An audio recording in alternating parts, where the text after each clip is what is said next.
Voilà, ben bonjour tout le monde. Donc, c'est une présentation assez générale du logiciel Topaz dans son état actuel.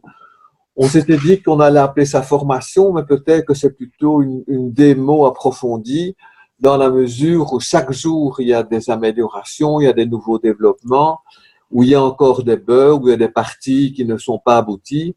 Et donc, je vais essayer de montrer de la manière la plus pédagogique qui soit. Alors, j'ai commencé, nous avons commencé par une série d'une dizaine de diapositives, donc c'est pas grand-chose, pour rappeler les grands concepts qui ont sous-tendu la conception du logiciel.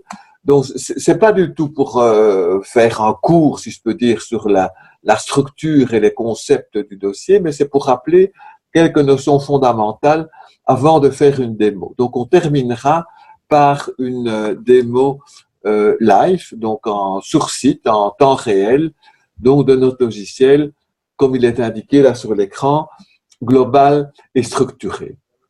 Alors, quand on veut communiquer, il faut évidemment parler le même langage, il faut qu'on se comprenne et il faut aussi partir de la réalité des choses.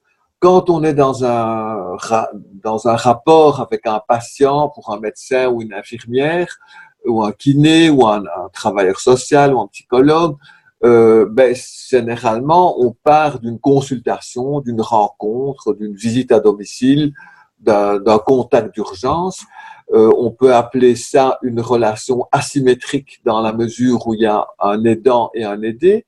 Mais ce modèle de rencontre est vraiment universel. On pourrait appeler ça un invariant et ça concerne toute relation qui met en présence deux personnes de manière asymétrique. Donc ici, j'ai par exemple pris un exemple tout à fait trivial, qui est celui d'un cordonnier et de son client. Qu'est-ce qui se passe en général dans la boutique d'un cordonnier?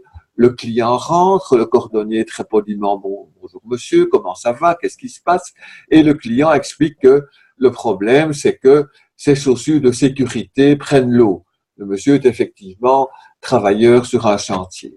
Ah bon, dit le cordonnier, je vais un petit peu voir ce qui se passe avec vos chaussures. Il prend la chaussure, il examine dans les détails et il pose ce qu'on pourrait appeler son diagnostic. C'est un problème de semelles. Elles sont usées, elles sont décollées. Je vais voir ce que je peux faire. Ça a l'air comme des vieilles chaussures. Je vais voir si on peut commander des nouvelles semelles. Et pour ça, je vous préviendrai. Je vais noter votre nom, votre numéro de GSM et je vous préviendrai pour vous dire ce que je peux faire. Donc, vous voyez que dans cette rencontre, il y a eu une série d'étapes et ces étapes, ce sont celles-là qu'on retrouve de façon quasiment universelle chaque fois qu'on est dans un contexte de rencontre asymétrique. Le coach et le sportif, l'infirmière à domicile et le patient, l'employé de banque et le client qui vient demander un prêt, le prof et pendant un cours particulier avec son élève, le garagiste et le client qui a un problème de voiture. Ce sont chaque fois des relations symétriques et chaque fois, ça se pose de la même façon. Bonjour, qu'est-ce qui se passe? Je vais voir ça. Ah, à mon avis, voilà le problème et je vous propose ceci. Donc, c'est ça l'invariant. On part de la réalité, on part donc d'un contact. Ici, pendant ce contact, sans savoir, le cordonnier a procédé à un recueil des données. Il a recueilli toute une série de données. Quelles sont-elles? Il y a des données d'identification. Il a noté le nom, le prénom. Il a noté le GSM. Il ne l'a pas noté, mais il sait que son client travaille dans le bâtiment. Il a noté des choses qui sont en rapport avec le problème actuel, la raison de la rencontre, donc les semaines qui sont décollées. Il a examiné la chaussure, il a constaté que c'est un problème de semelle. Il a posé son hypothèse de travail, c'est qu'il faudrait sans doute réparer les chaussures et il a dit qu'il allait retéléphoner et voir ce qu'il pouvait faire. Donc ça, ce sont les 4 étapes fondamentales de la rencontre. Oui, et j'ai oublié de dire que toutes ces données sont signées et datées. Elles ont eu lieu le jour et à l'heure donnée de la rencontre et elles ont été notées par le cordonnier. On peut donc dire qu'elles sont signées. Les 4 étapes sont les suivantes. La première, on pourrait l'appeler subjective, dans la mesure où c'est le client qui raconte son problème. La deuxième, elle est objective dans la mesure où c'est le cordonnier qui regarde la chaussure. La troisième, c'est poser l'appréciation, l'hypothèse de travail. Bon, ça pourrait se relater à un soignant, un médecin, un psy, une infirmière. Et la quatrième étape, c'est une planification d'action, c'est quelque chose qu'on programme pour l'avenir. On a donc là l'acronyme SOAP, SOAP, qui est effectivement un invariant ponctuel d'une rencontre asymétrique. S'il n'y a qu'une seule rencontre, il n'y a qu'un seul problème, il n'y a qu'un seul intervenant. Mais on peut considérer des situations beaucoup plus complexes. Et ici, j'ai repris un cas plus complexe qu'on pourrait même appeler un use case, c'est-à-dire un cas exemplatif qui peut servir de nouveau à partir de la réalité à concevoir un modèle de logiciel qui réponde aux besoins des différents intervenants. Et vous voyez là en bas qu'il y a de multiples intervenants. Il y a le Medibus de Médecins du Monde, il y a la consultation au caso de Médecins du Monde, il y a le CPS de la ville, de la commune en question, il y a une maison médicale, il y a le LAMA, qui est un centre de prise en charge pour patients toxicomanes, et il y a le FARES pour la prise en charge d'une tuberculose. Et effectivement, c'est une longue histoire. Il y a donc 5 problèmes de santé ici, puisqu'on est dans un cadre sanitaire. Le I, le petit carré rouge là au-dessus à gauche, c'est une infirmière qui, dans un squat avec le Medibus, voit un patient qui n'a pas de soins parce que, dit-il, il n'a pas d'accès aux soins. Et autour d'un de ses pieds, il a un sac en plastique.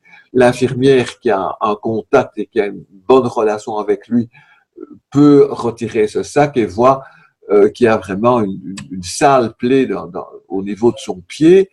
Elle fait un pansement provisoire et le lendemain, elle l'envoie au CASO de Médecins du Monde où le patient est vu par une assistante sociale et par un médecin généraliste. Chaque fois qu'il y a une rencontre, il y a SOAP, donc le A étant le problème de santé. L'assistante sociale se rend compte que le patient n'est pas en ordre, mais qu'il pourrait être en ordre, et donc elle l'envoie au CPS pour qu'il ait droit à l'aide médicale urgente. Le médecin généraliste se rend compte que cette plaie au pied, c'est peut-être bien un mal perforant plantaire, que peut-être il y a un diabète. Il se dit qu'il faudra faire une mise au point, mais l'assistance du CPS met le patient en ordre mutuel. Et donc, ce premier problème de santé, ou social santé, appelé exclusion sociale, se termine ici parce que le problème est résolu. À ce moment-là, vu qu'il a l'aide médicale urgente, le patient va dans une maison médicale et là, effectivement, cette plaie au pied se révèle être un mal perforant plantaire avec donc une suspicion de diabète et en même temps que on pose le diagnostic de mal perforant plantaire, on ouvre un nouvel épisode de soins qui s'intitule diabète, point d'interrogation.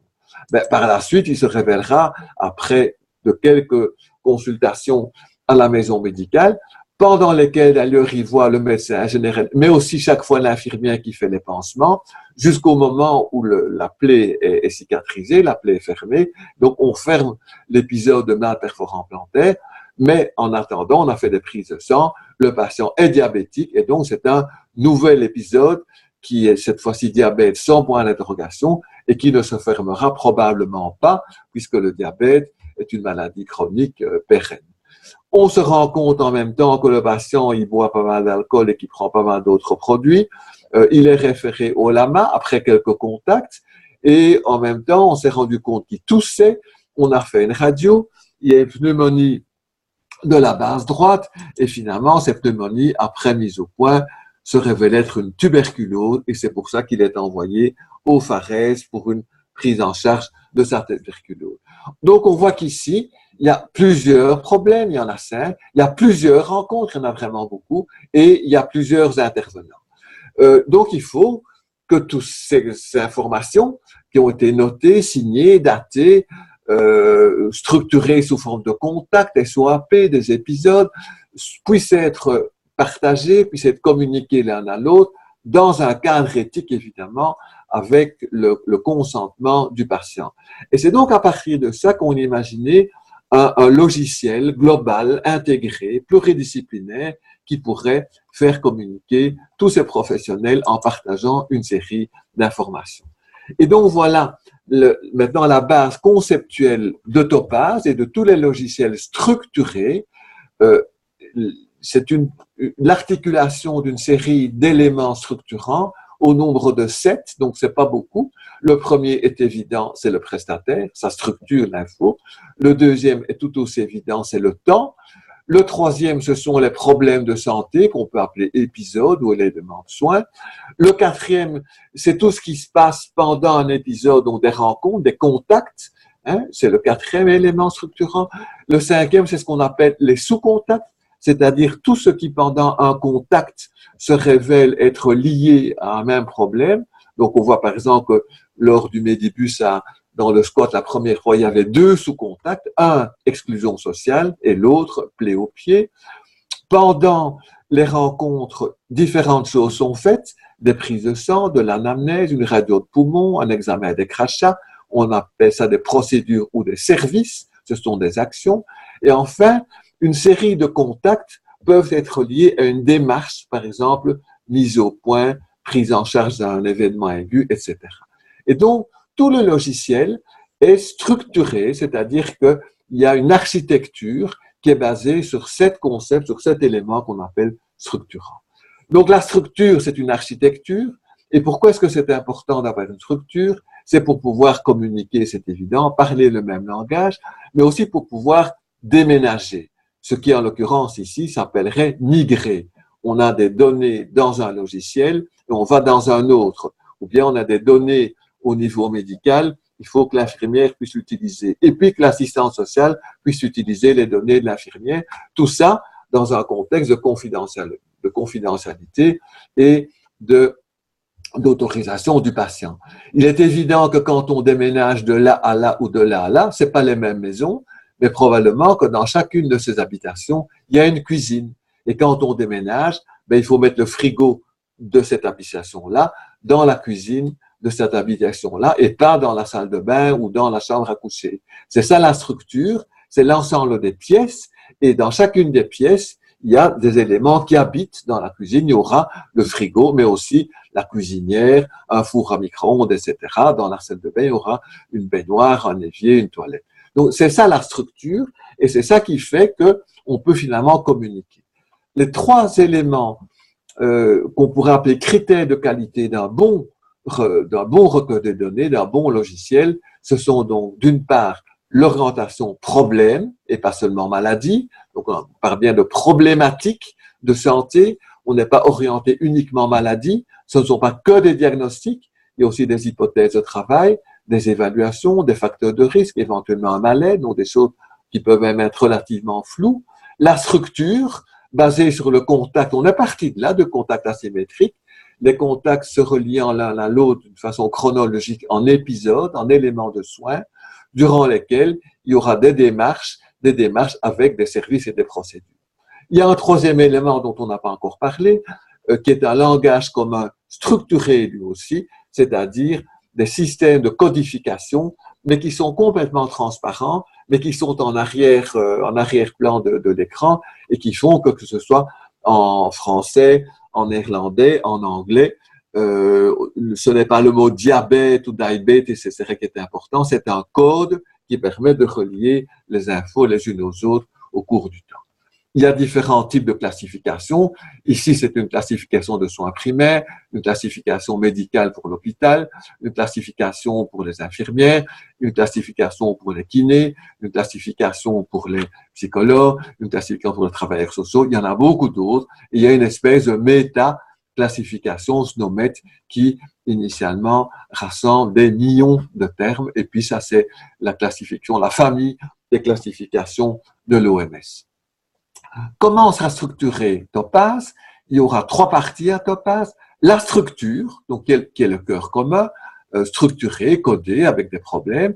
Et puis, on pourrait appeler ça le back-end, c'est-à-dire ce qui est en arrière de l'écran, qui est dans la machine, que l'utilisateur ne voit pas, mais qui est vraiment le moteur du logiciel. Et puis, une série de groupes métiers vont adapter ce cœur en fonction de leurs besoins spécifiques, de leur professionnalité. Et donc, on aura à l'écran des choses complètement différentes, mais qui à l'arrière sont structurées de la même manière.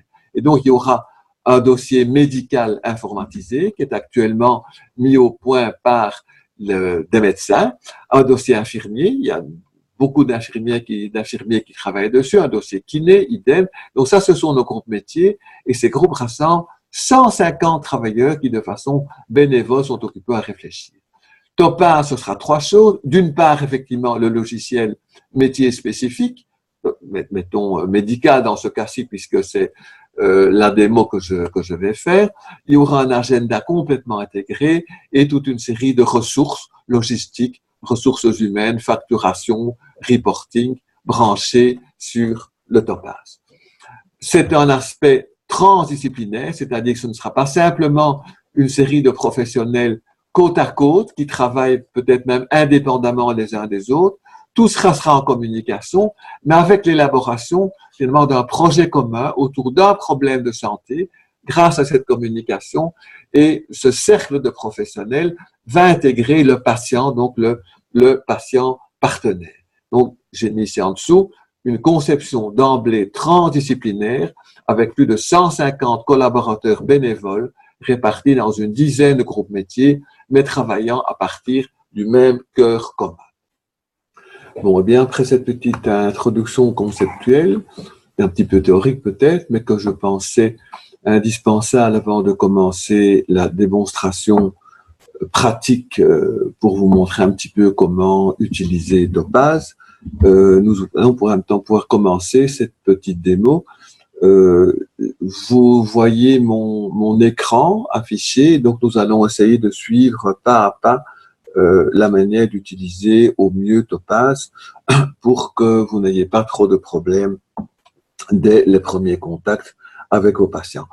Je n'aborderai donc pas les aspects plus techniques du logiciel, mais d'autres petites capsules vous ont déjà démontré les qualités technologiques véritablement de pointe de notre logiciel, sa sécurité, ses méthodes de cryptage, son option open source et sur le plan clinique, sa très grande structuration et donc sa volonté aussi d'être inclusif, participatif, mutualisant, centré sur le patient, transdisciplinaire.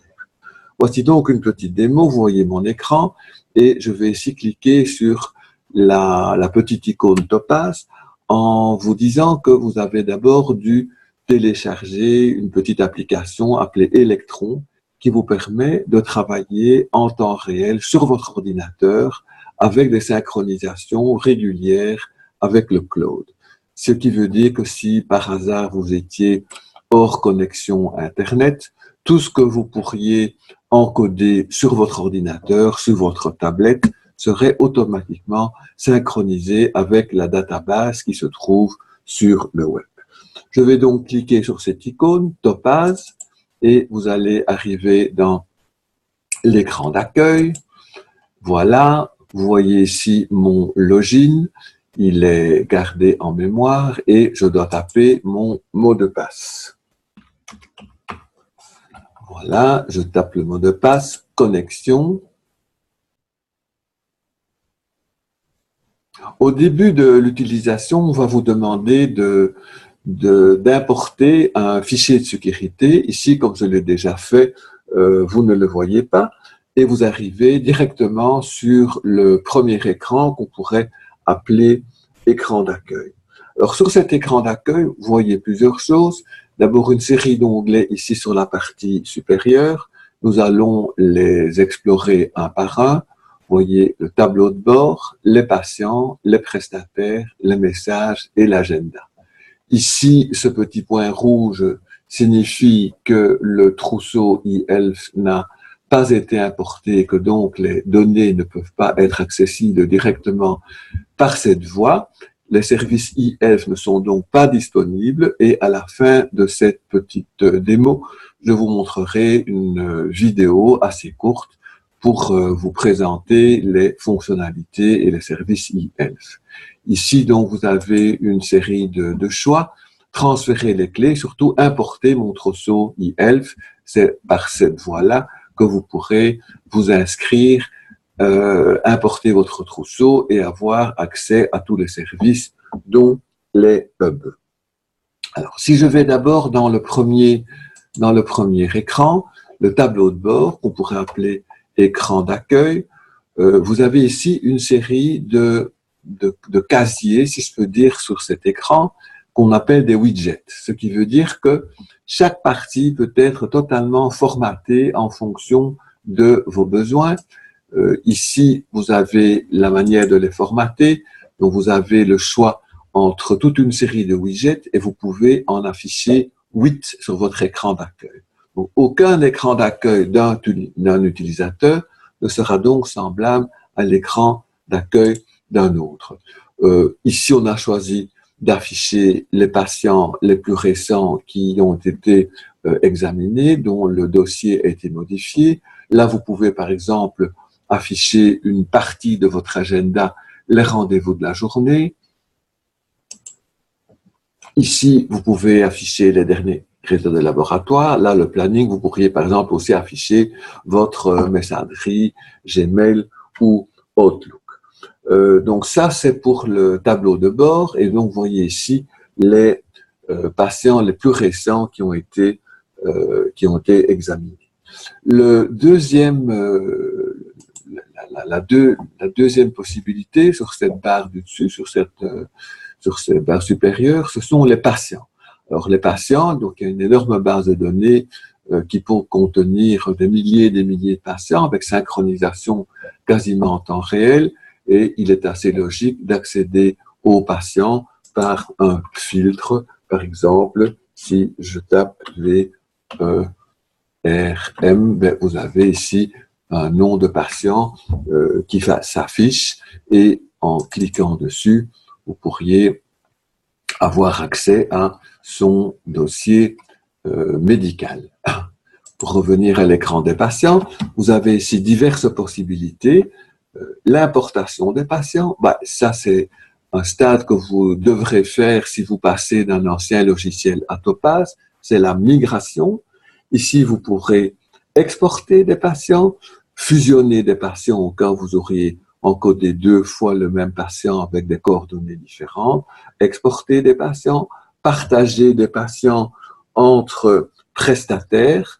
Par défaut, dans les maisons médicales, le partage des patients se fait automatiquement entre tous les travailleurs de santé de la maison médicale, mais vous pouvez aussi formater et initialiser avec des choix différents, donc partager entre secteurs, exclure certains secteurs du partage, et ici, vous avez la possibilité d'encoder un nouveau patient via le nom, le prénom, la date de naissance, le genre et le numéro national.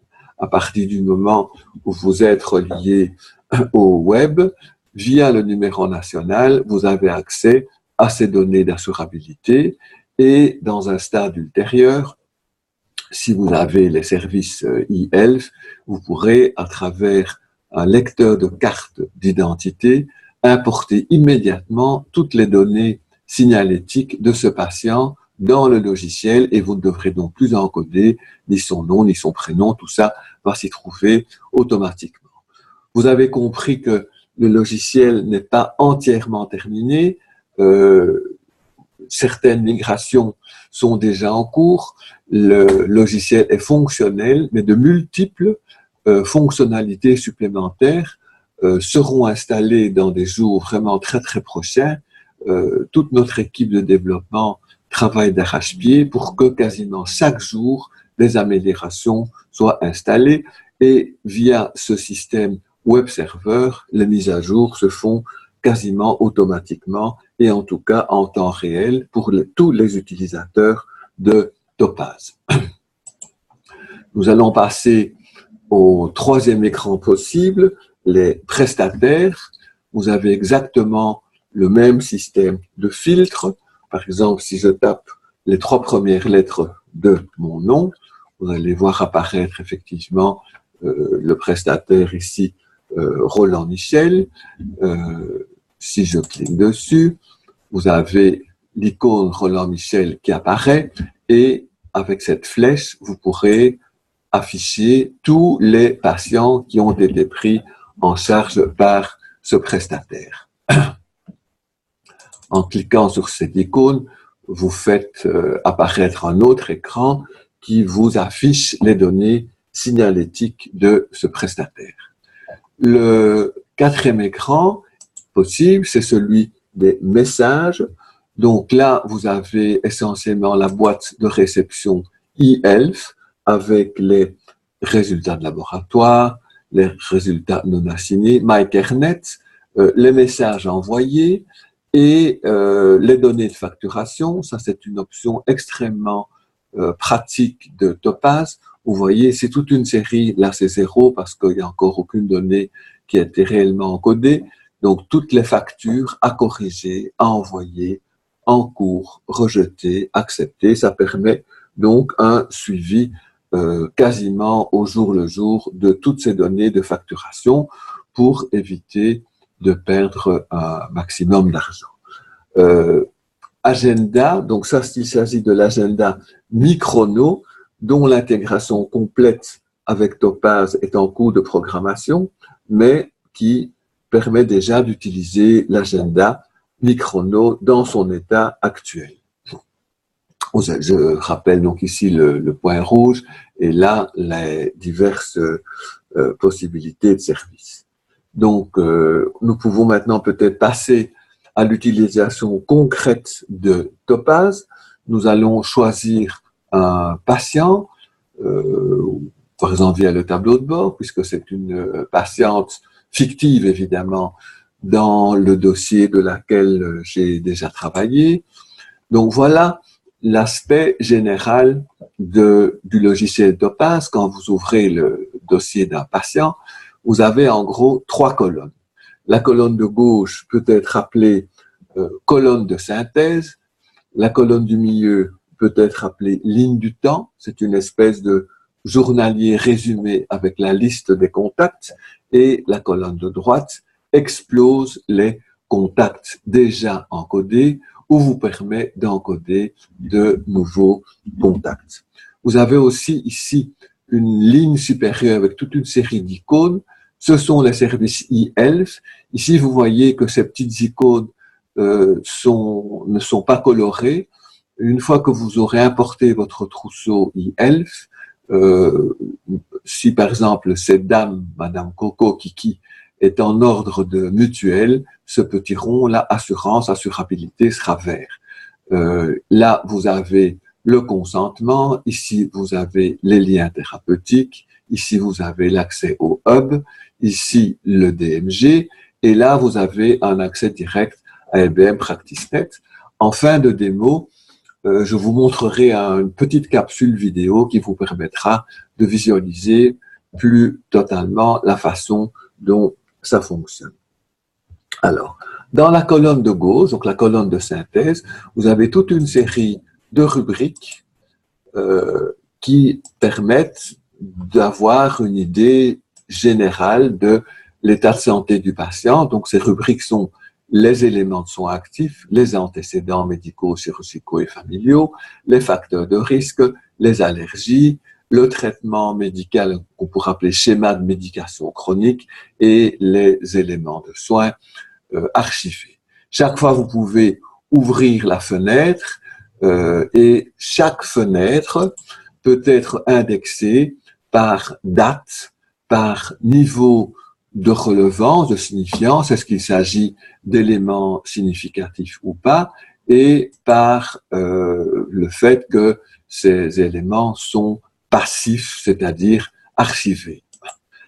Prenons la première rubrique.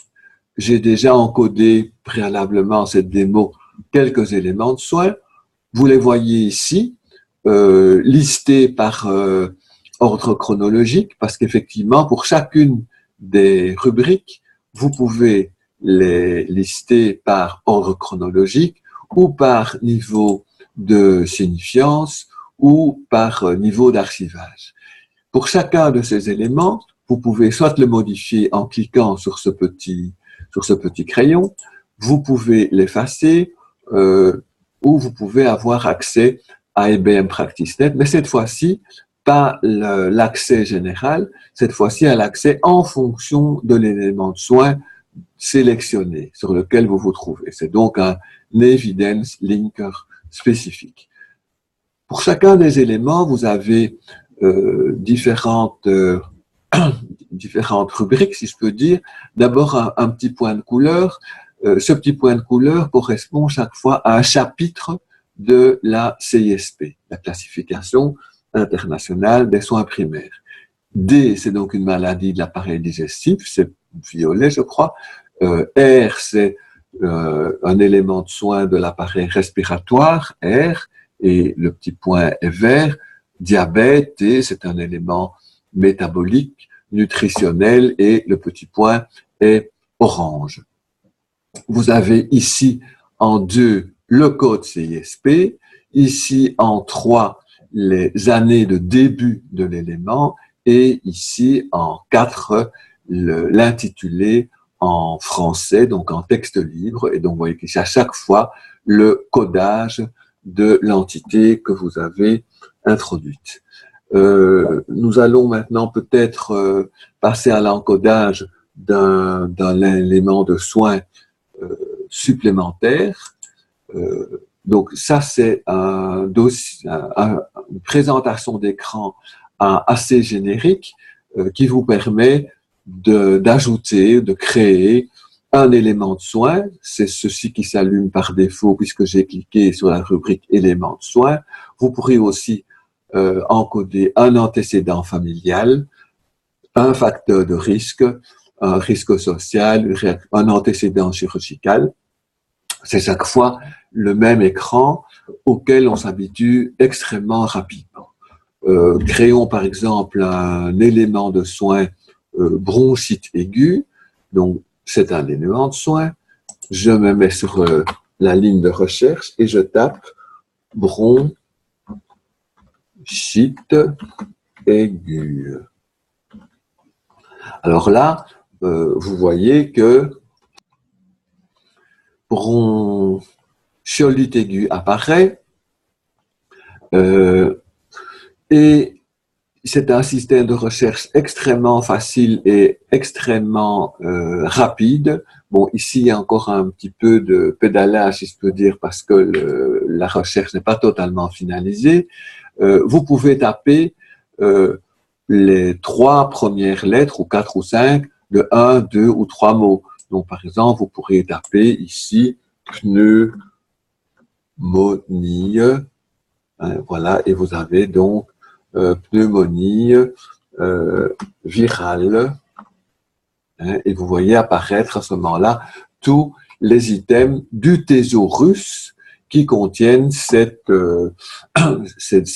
débuts des 2 mots. Par exemple, choisissons pneumonie adénovirus. Si vous allez ici plus bas, vous voyez que ils ont été codés automatiquement et qu'il y aura un code avec un IBWI, donc un identificateur du thésaurus belge, et avec un code ICPC et avec un code ICD, la CIM. Donc, vous avez encodé l'intitulé de l'élément et vous pouvez choisir si cet élément de soin est actif significatif, probable, donc ça c'est le niveau de probabilité ou de certitude, le niveau de sévérité, la temporalité, est-ce que c'est une rémission ou une rechute, la date de début. Alors là, il y a moyen d'encoder les dates soit avec cette échelle du temps, soit en encodant directement sans les slash 1 du 1 2001 et vous pouvez à ce moment-là valider la date. Et donc, si je fais créer, je vais introduire cette pneumonie adénovirus dans la liste, la voilà, elle vient d'apparaître en 2001, dans la liste des éléments de soins actifs. Ce serait exactement la même chose pour un antécédent. Donc, si vous voulez encoder un antécédent, comme c'est un antécédent, c'est un élément de soin passif. Et si c'est un antécédent significatif, il sera pris en compte dans la liste des antécédents médicaux. Si c'est un élément de soin non significatif, il va simplement être archivé et vous allez pouvoir le retrouver ici tout en bas dans la liste des éléments de soins archivés. j'annule, et vous pourriez trouver exactement la même chose. Prenons par exemple une allergie. Donc, nous allons fermer ces écrans-ci pour que ce soit plus clair. Donc, une allergie. Donc, ajoutons une allergie.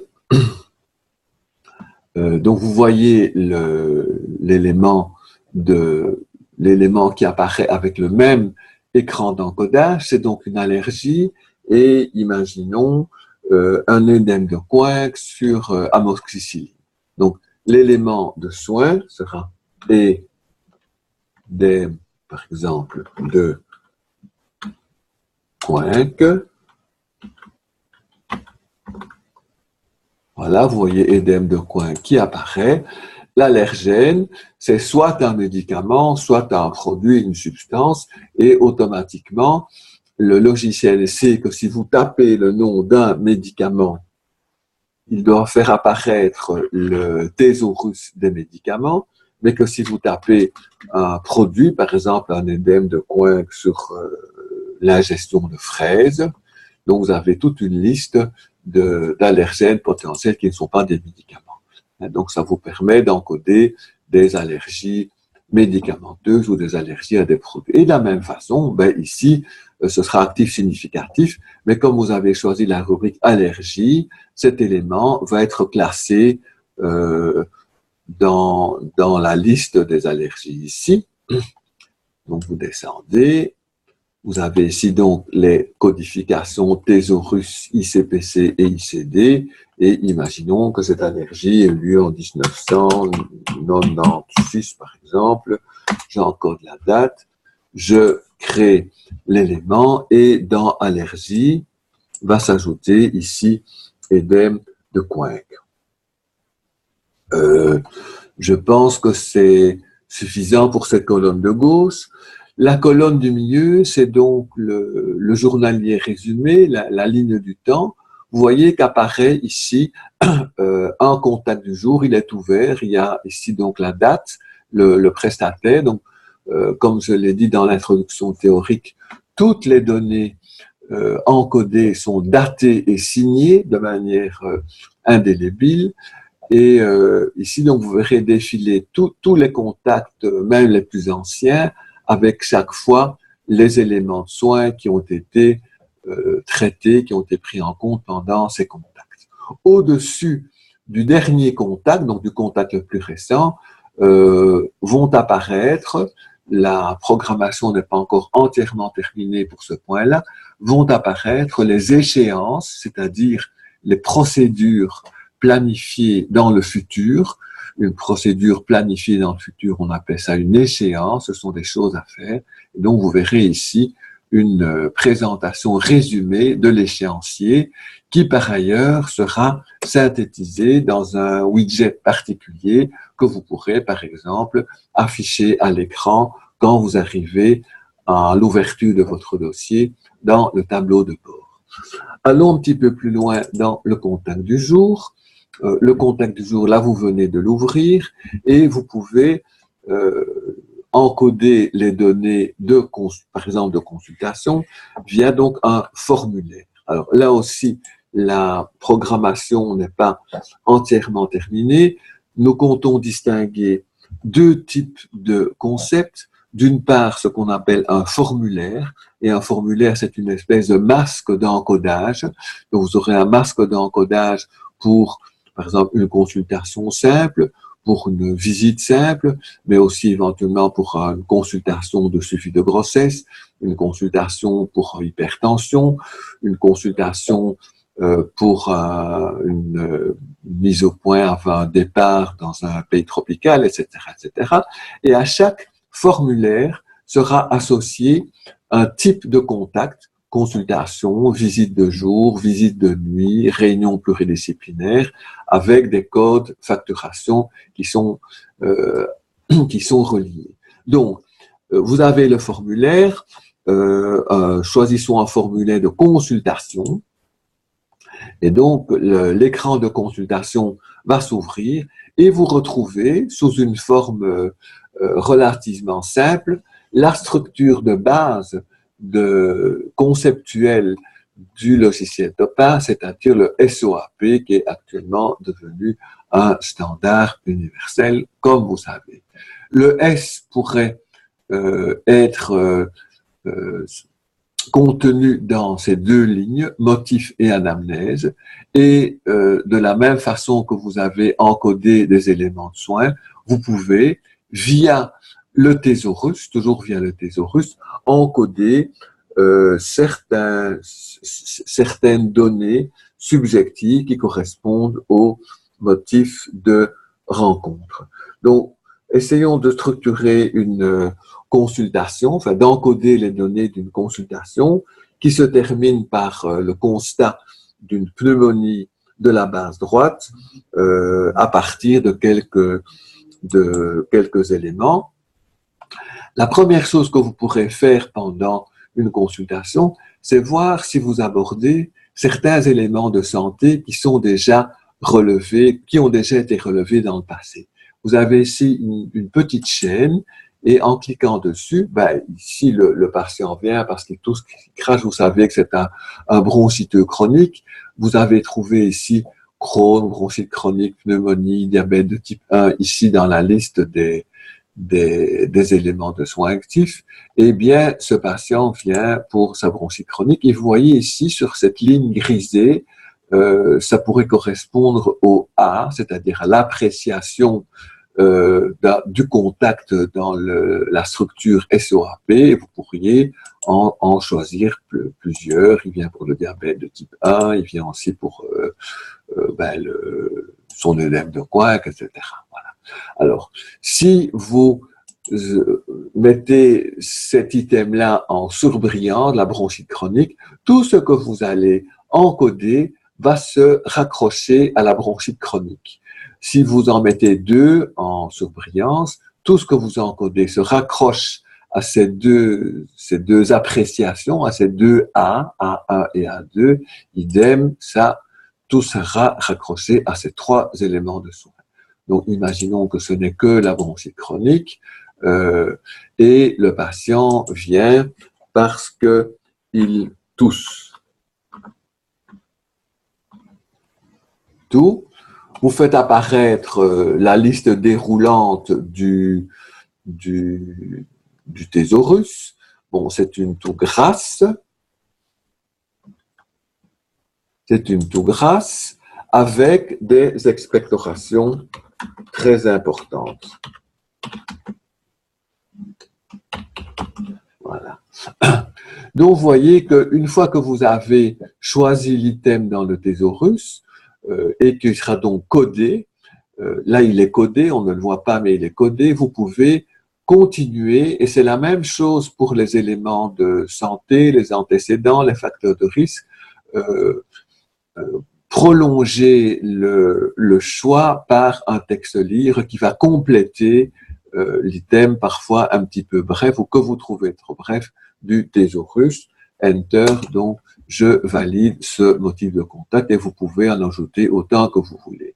Vous pouvez remplir cette rubrique qui est l'anamnèse, le patient n'est pas bien, et puis vous accédez donc à l'examen clinique. Et là aussi, dans un futur relativement proche, vous allez pouvoir ouvrir des sous-formulaires. Donc, vous avez le formulaire qui consiste en un format de contact, un format de rencontre auquel est associé un type de contact, c'est une consultation ou une visite.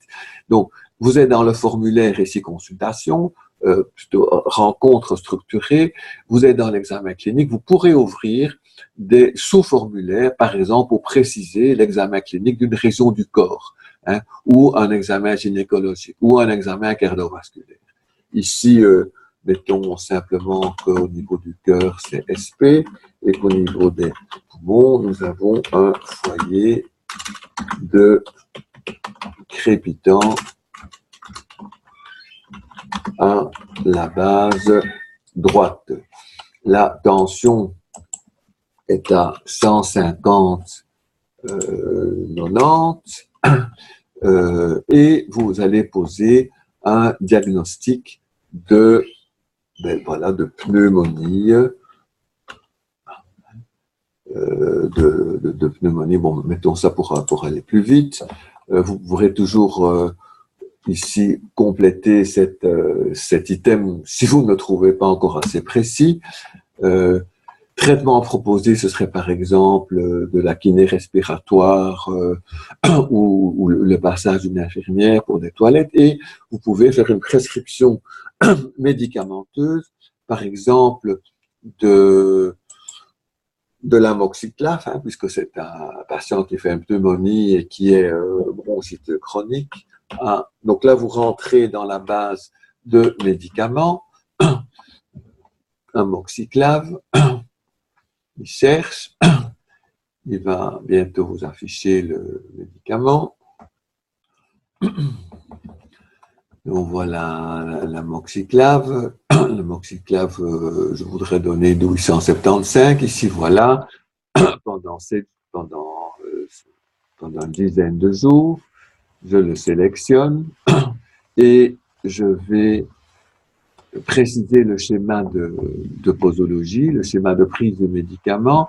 Au petit déjeuner 1, au dîner 1. Bon, tout ceci est encore en développement. Ce sera évidemment affiché en français ou en néerlandais. Et au souper 1. Si vous voulez que ce traitement entre en ligne de compte pour un traitement chronique, donc ce ne soit pas un traitement aigu lié à un épisode de soins aigus, vous allez cliquer ici. Ici, ce n'est pas le cas, et vous l'enregistrez. Alors, vous pourriez ajouter une incapacité de travail, donc un certificat d'interruption. Vous voyez que vous pouvez aussi demander toute une série de choses avec des formulaires qui sont déjà préenregistrés et préencodés, un certificat d'interruption de travail, une demande d'imagerie, une prescription de kiné, une prescription de soins kiné. Donc, il y a toute une série aussi de sous-formulaires que vous pouvez intégrer à votre consultation. Prenons par exemple un certificat d'incapacité de travail, incapacité de travail pour cause de sortie. Donc, ça, c'est vraiment le schéma classique. Si vous voulez, dès à présent, imprimer ce certificat, vous cliquez sur la petite icône ici d'imprimante. La petite icône d'imprimante qui se trouve tout en bas pourra imprimer l'ensemble des documents que vous avez rédigés, par exemple l'ordonnance, plus la prescription kiné, plus la demande de radio de thorax. Donc, comme je vous l'ai dit au début du tuto, je terminerai par la présentation d'une petite vidéo qui vous montrera la prescription rétypée, puisque actuellement, les fonctionnalités e-health ne sont pas encore disponibles. Je pense qu'on est arrivé au bout. Donc, je vous avais peut-être vu de temps en temps ici sur la droite de l'écran une petite icône qui s'allume en disant sauver. Donc, toutes les 10 secondes, la consultation, ce que vous encodez se sauve automatiquement. Et quand vous sortez du contact, mettons si vous retournez maintenant ici dans la colonne de gauche éléments de son, ou que si vous retournez dans le tableau de bord, ben là, la consultation, enfin la rencontre va s'enregistrer automatiquement.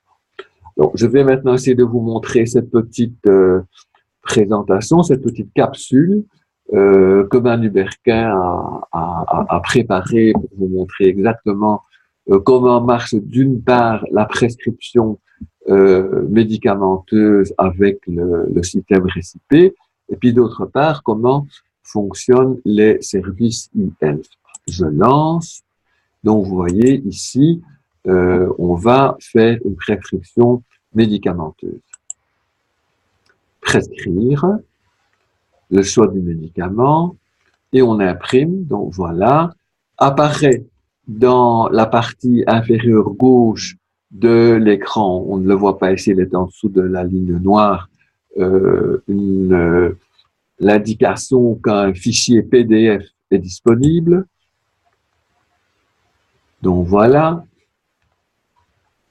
Voilà le fichier PDF qui reprend l'ordonnance. Voilà l'ordonnance, prescription électronique et en bas, vous avez, donc voilà le fichier PDF.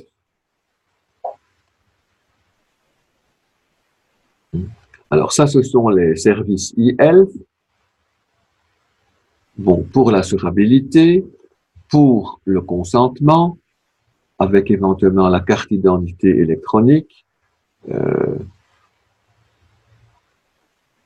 le lien thérapeutique.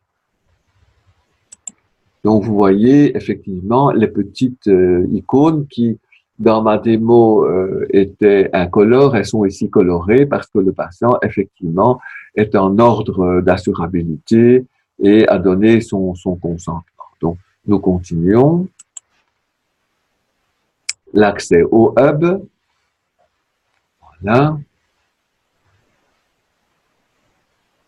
Le dossier, le DMG. Et ça, c'est l'accès au EBM PracticeNet. Et comme je vous ai dit tantôt, directement, par exemple, ici, si on était sur un item, un élément gris, eh bien, vous arrivez sur l'élément gris. Voilà, je pense qu'on peut continuer la démo, mais nous sommes pratiquement au bout. Nous sommes au bout d'ailleurs. Donc, en résumé, vous avez pu voir l'aspect général du logiciel Topaz, donc avec toute une série d'écrans de démarrage, l'écran d'accueil avec les widgets, les patients avec la sélection des patients, l'encodage possible et l'importation, la gestion de prestataires, la gestion de messages e-health, MyCareNet et les données de facturation, et l'intégration actuellement partielle d'un agenda. Est-ce que l'accès e-health, s'il est vert, c'est qu'il est réalisé, et ici, une série de services supplémentaires, dont justement l'importation du trousseau de clés. Ici, une ligne supérieure avec l'assurabilité divers paramètres liés au patient, une colonne de gauche de synthèse avec les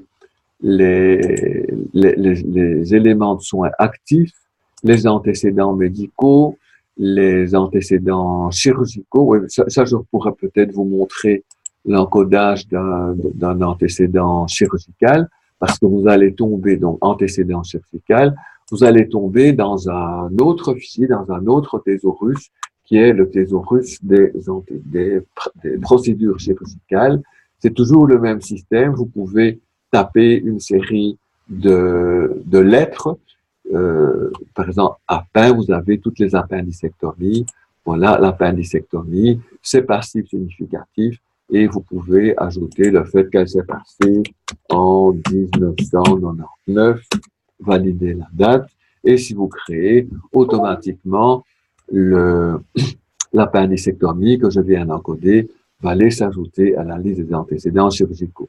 Donc, colonne de gauche, colonne de synthèse, colonne du milieu, la ligne du temps avec les différents contacts en abrégé. Ici, l'encodage successif des procédures que je ne vous ai pas montré. Je vais peut-être vous le montrer maintenant, je l'avais oublié.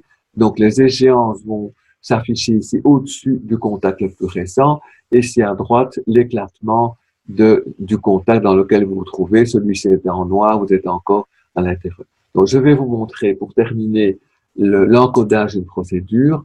Par exemple, aujourd'hui, le 14 janvier, nous avons réalisé un électro. Donc là, vous êtes dans un autre thésaurus, que le thésaurus des procédures, un électrocardiogramme.